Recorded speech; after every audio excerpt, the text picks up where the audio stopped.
பெற்ற மிகுந்த நல் குடும்பங்களாய் ஜெபம் செய்து செழித்திடும் சீர்மிகு குடும்பங்களாய் ஜெபம் செய்து செழித்திடும் சீர்மிகு குடும்பங்களாய் எங்கள் குடும்பங்கள் வாழ்ந்திட வளர்ந்திட அருள் செய்யும் திரு குடும்பம் எங்கள் குடும்பங்கள் வாழ்ந்திட வளர்ந்திட அருள் செய்யும் திரு குடும்பம் தெய்வீகம் கமழ்ந்திடும் திரு குடும்பம் எங்கள் பாதுகாவலானது தினம் தினம் அதன் புகழ் பாடுவோம் நன்றி கூறி நாளும் வாழ்த்துவோம். உன் கோட்டைகளுக்குள் அமைதி நிலவுவதாக, உம் மாளிகைகளில் நல்வாழ்வு இருப்பதாக, உன்னுள் சமாதானம் நிலவுவதாக. திருப்பாடல் 122 7ஆம் வசனம். குடும்பம் ஒரு குட்டி திரு அவை, வருங்கால மன்னர்கள் வாழும் அரச மாளிகை, இல்லறம் தியாகத்தின் விளைநிலம், அறிவு பட்டறை அன்பின் ஊரணி. இல்லறம் அல்லாதது நல்லறம் இல்லை. குடும்பம் செழித்தால் குவளையம் செழிக்கும். குடும்பம் அன்பினால் கட்டப்படவில்லை என்றால் ரொக்கம் தீர்ந்தவுடன் புது கார் பழையதானதுடன் புது வீடு கொஞ்சம் பழுதடைந்தவுடன் எல்லாம் முடிவடைந்து விடும். கணவன் மனைவிக்கு அன்பு இல்லாவிட்டால் அது ஒரு அலுவலகம் மட்டுமே. குடும்பத்தில் அன்பு இல்லாவிட்டால் அது சத்திரம். தாய் தந்தை குழந்தைகளுக்குள் தம் அன்பு முகம் காட்டாவிட்டால் அது ஒரு பராமரிப்பு இல்லம். குழந்தைகளுக்குள் அன்பு இல்லாவிட்டால் அது விடுதி. வீட்டில் அன்பு நிறைந்த வார்த்தைகள் பகிரப்படாவிட்டால் அது ஒரு மிருக காட்சி சாலை. ஒருவர் அன்பில் மற்றவர் கரையும் போது நீ நான் போன்ற வேறுபாடுகள் இல்லாமல் போய்விடும்.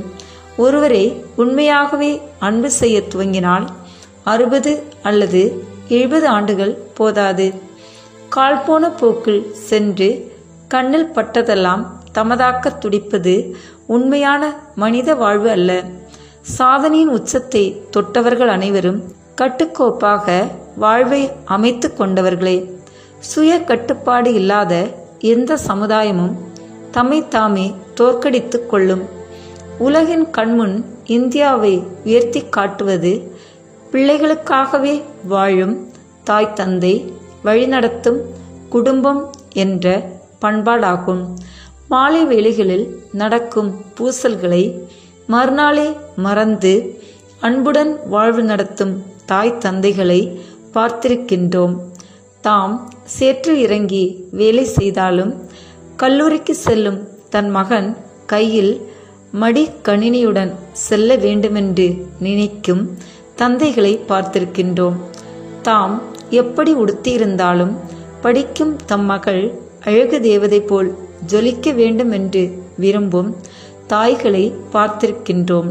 தமது கையில் கிடைக்கும் காசுகளை ஒன்று சேர்த்து தமது பேர பிள்ளைகளுக்கு கொடுத்து மகிழும் பாட்டி தாத்தாக்களை பார்த்திருக்கின்றோம்.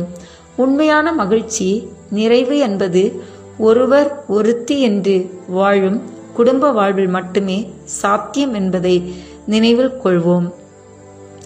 நாம் தூங்க செல்லும் முன் இந்த நல்ல நாளை நமக்கு தந்து பல அருட்கொடைகளை வழங்கிய இறைவனுக்கு நன்றி செலுத்துவோம்.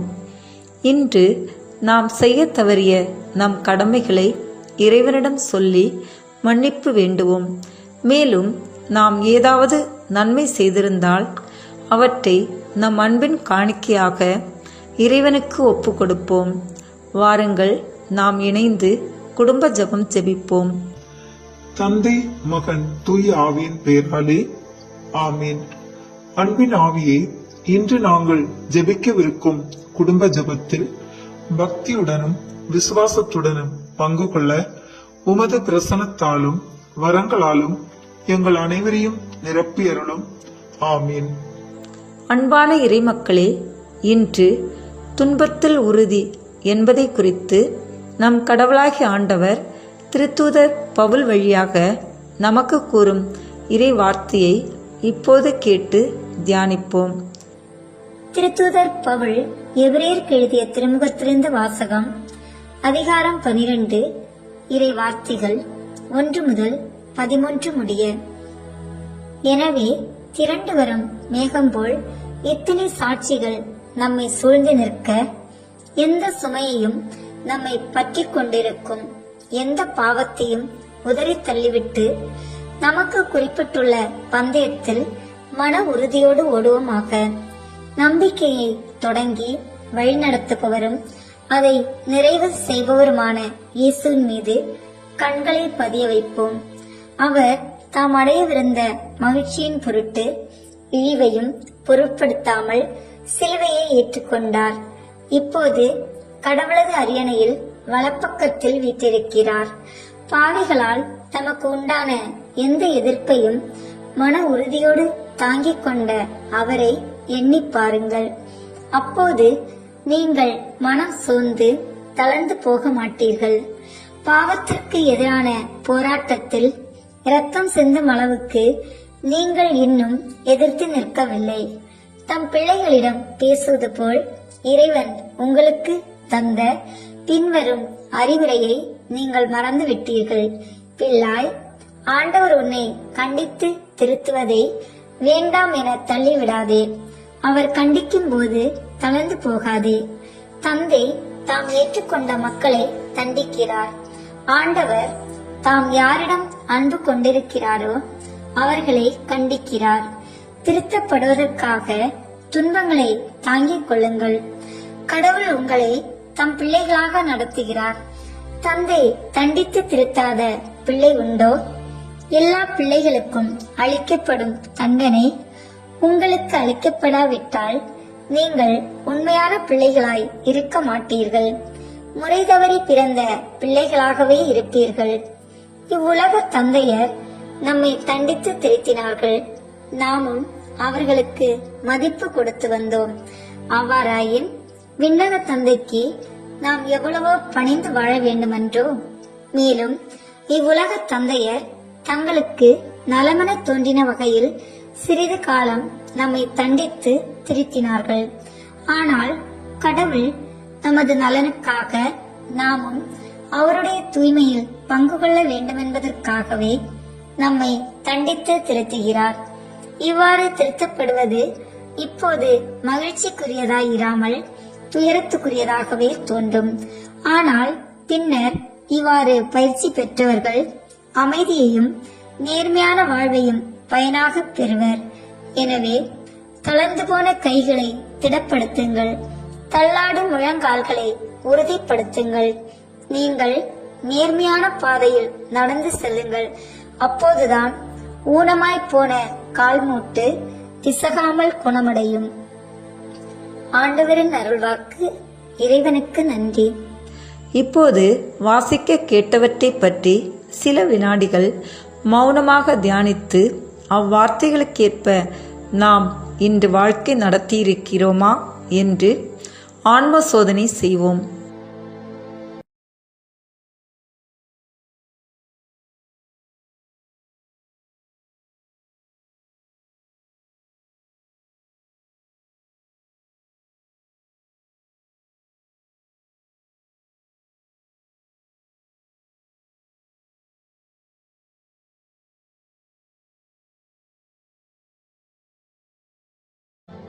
ஆன்ம சோதனை செய்த நாம் நமது குற்றங்களுக்காக இறைவனிடம் மனதுருகி மன்னிப்பு கேட்போம்.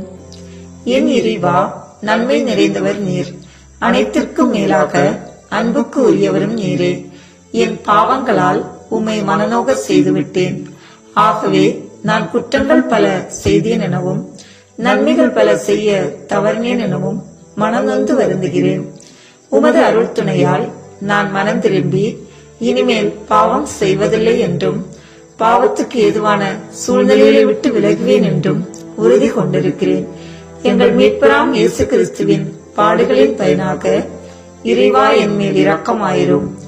உண்மையாய் மனம் திரும்புகிறவர்களுக்கு மன்னிப்பு அளிக்கும் அன்பின் ஆண்டவரே, என் பாவங்களை உணர்ந்து உண்மையாய் மனம் திரும்பி உமது அன்புக்கு கட்டுப்பட்டு வாழ கிருபை தாரும். ஆமீன். எல்லாம் வல்ல இறைவன் நம் மீது இரக்கம் வைத்து நம்முடைய பாவங்களை மன்னித்து நம்மை நித்திய வாழ்வுக்கு அழைத்து செல்வாராக. ஆமென். இப்போது நம் குடும்பங்களை ஆண்டவர் திருமுன் ஒப்பு கொடுத்து இணைந்து ஜெபிப்போம். ஆண்டவரே, இயேசுவே, பரிசுத்தரே, பரம்பொருளே, உம்மை ஆராதிக்கிறேன். புகழுக்கும் பெருமைக்கும் பாத்திரமான எம் கடவுளே, உம்மை துதிக்கின்றேன்.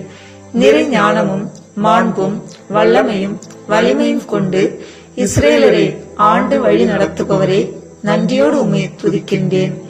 அரியணையில் வீட்டிருக்கும் எங்கள் கடவுளிடம் இருந்தும் ஆட்டுக்குட்டியிடம் இருந்துமே மீட்பு வருகிறது என்று உரத்த குரலில் பாடினார்கள் என்று இன்றைய இறை வார்த்தையில் வாசிக்கின்றேன். இயேசுவே, நீரே நீதி தலைவர், நீரே எனக்கு நியாயம் வழங்குபவர், நீரே எனக்கு வேந்தர். உம் கல்வாரி மலையிலிருந்து வடிந்தோடும் திரு ரத்தத்தால் எனக்கு மீட்பு வரும் என்று விசுவசித்து காத்திருக்க உமது தூய ஆவியை பொழிந்தருளும். நான் அளிக்கும் விடுதலை அண்மையில் உள்ளது, நான் வழங்கும் மீட்பு வெளிப்பட்டு விட்டது என்றும், என் புயங்கள் மக்கள் இனங்கள் மேல் ஆட்சி செலுத்தும், என் கைவன்மை மீது அவை நம்பிக்கை கொள்ளும் என்றும் கூறிய அதிபரிசுத்தரே, நீர் அளிக்கும் விடுதலையை, நீர் அளிக்கும் மீட்பை இந்த மாதம் முழுவதுமாய் அனுபவிக்க தகுதி உள்ளவனாய் என்னை மாற்றும். இயேசுவே, பாவ சாப கட்டுகளில் இருந்து விடுதலை தாரும். என் மீட்பின் காரணரே, நீர் அளிக்கும் மீட்புக்காக என் நெஞ்சம் வாஞ்சை கொள்ள நீர் தந்த கட்டளைகளை நியமங்களை கருத்தாய் கடைபிடித்து அதனால் நான் மீட்பு பெறவும் இந்த பாவியின் மனமாற்றத்தால் இன்றும் என்றும் விண்ணக மகிழ்ந்து கலிகூர்ந்திடவும் வரம் தந்து வழிநடத்த வேண்டுமென்று இயேசுவின் பரிசுத்த நாமத்தில் ஜெபிக்கிறேன். ஆமென். நம் ஒவ்வொருடைய சொந்த கருத்துகளுக்காக மௌனமாக சிறிது நேரம் ஜெபிப்போம். ஜெபிப்போமாக. எல்லாமல்ல சர்வீஸ்ரா, உமது திருமகன் இயேசு கிறிஸ்து மரியம்மாளுக்கும் சூசையப்பருக்கும் பணிந்திருந்து குடும்ப வாழ்வை சொல்லறிய புண்ணியங்களால் அர்ச்சிக்க வேண்டுமென்று திருவுளமானீர். அவருடைய பேரால் இங்கு கூடியிருக்கும் இக்குடும்பத்தை கண்ணோக்கி பாரும். அத்திரு குடும்பத்தின் முன் மாதிரியை இக்குடும்பமும் கண்டு பாவித்து இறுதியில் திரியேக சர்வீஸ்வரனாய் வாழும் உமது நித்திய குடும்பத்திற்கு வந்து சேர அருள் புரியும். உம்மோடு பரிசுத்த ஆவியின் ஐக்கியத்தில் சர்வீஸ்வரனாய் என்றென்றும் வாழ்ந்து ஆட்சி செய்கின்ற எங்கள் ஆண்டவரும் உம்முடைய சுதனமாகிய அதே இயேசு கிறிஸ்துவின் வழியாக உம்மை மன்றாடுகிறோம். ஆமேன். இந்த இரவு நேரத்தில் நம்மை இறைவனிடம் ஒப்பு கொடுப்போம். எல்லாம் வல்ல இறைவா, என் களைப்பை நீக்கி எனக்கு சக்தி அளிக்க இந்த இறைவை தந்ததற்காக உமக்கு நன்றி கூறுகின்றேன். இன்றைய நாள் முழுவதும் நான் பெற்றுக்கொண்ட அனைத்து நன்மைகளுக்காகவும் உம்மை போற்றுகின்றேன். என் பாவங்கள் உம்முடைய அளவில்லாத மகிமைக்கும் நன்மைத்தனத்திற்கும் விரோதமாய் இருப்பதால் இவைகளை மனநொந்து வெறுக்கின்றேன். என் பாவங்களை எல்லாம் மன்னிக்கும்படி உம்மை பணிந்து வேண்டுகின்றேன். இந்த இரவில் என்னை திடீர் மரணத்திலிருந்தும் தீய கனவுகள் மற்றும் அனைத்து சோதனைகளிலிருந்தும் விடுவித்தருளும். மூவரு இறைவா, என்னை முற்றிலும் உமக்கு அளிக்கின்றேன். குறிப்பாக என் மரண நேரத்தை உமக்கு ஒப்புக் கொடுக்கின்றேன். இப்போதும் எப்போதும் உம் அருள் பிரசனத்தால் என்னை நிரப்பியருளும். என் இறுதி நேரத்தில் உம்மை சந்திக்க மிக்க ஆவலுடன் எதிர்பார்த்திருந்து என் உயிர் பிரியவும் உம் நித்திய பேரின்ப பாக்கியத்தில் என்னை ஏற்றுக்கொள்ளவும் கருணை புரிந்தருளும். என் ஆத்மத்தையும் சரீரத்தையும் இன்றிரவு உம் அன்பின் கரங்களில் ஒப்புக் கொடுக்கின்றேன். எனக்கு நல்ல தூக்கத்தை தந்து என்னை ஆசீர்வதித்தருளும். என் நல்ல காவல் தூதரே, என் பக்கபலமாக இருந்து என்னை பாதுகாத்தருளும். ஆமேன். நம் திருத்தந்தையின் கருத்துகளுக்காகவும் நம் குடும்ப கருத்துகளுக்காகவும் நம் நாட்டு வளர்ச்சிக்காகவும் ஒப்பு கொடுத்து, விண்ணுலகில் இருக்கிற எங்கள் தந்தையே, உமது பெயர் தூயது என போற்ற பெறுக. உமது ஆட்சி வருக. உமது திருவுளம் விண்ணுலகில் நிறைவேறுவது போல மண்ணுலகிலும் நிறைவேறுக. எங்கள் அன்றாட உணவை இன்று எங்களுக்கு தாரும். எங்களுக்கு எதிராக குற்றம் செய்வோரை நாங்கள் மன்னிப்பது போல எங்கள் குற்றங்களை மன்னியும். எங்களை சோதனைக்கு உட்படுத்தாதேயும், தீமையிலிருந்து எங்களை விடுவித்தருளும். ஆமேன். அன்னையின் பரிந்துரையை வேண்டி, அருள் நிறைந்த மரியே வாழ்க, ஆண்டவர் உடனே, பெண்களுள் ஆசி பெற்றவர் நீரே. உம்முடைய திருவயிற்றின் கனியாகிய இயேசுவும் ஆசி பெற்றவரே. புனித மரியே, இறைவனின் தாயே, பாவிகளாயிருக்கிற எங்களுக்காக இப்பொழுதும் எங்கள் இறப்பின் வேளையிலும் வேண்டிக் கொள்ளும். ஆமீன். தந்தைக்கும் மகனுக்கும் தூய ஆவியாருக்கும் மாட்சி உண்டாகுக. தொடக்கத்தில் இருந்தது போல இப்பொழுதும் எப்பொழுதும் என்றென்றும் இருப்பதாக. ஆமீன். தூபம் போல் என் ஜெபம் உந்தன் பாதம் சேர வேண்டும். நேச தந்தாய் உந்தன் அருள் எம்மை தேற்ற வேண்டும். இந்த வீடியோ உங்களுக்கு பிடிச்சிருக்குன்னா லைக், ஷேர், கமெண்ட் பண்ணுங்க. மறக்காம சப்ஸ்கிரைப் பட்டன் பிரஸ் பண்ணுங்க. தேங்க்யூ.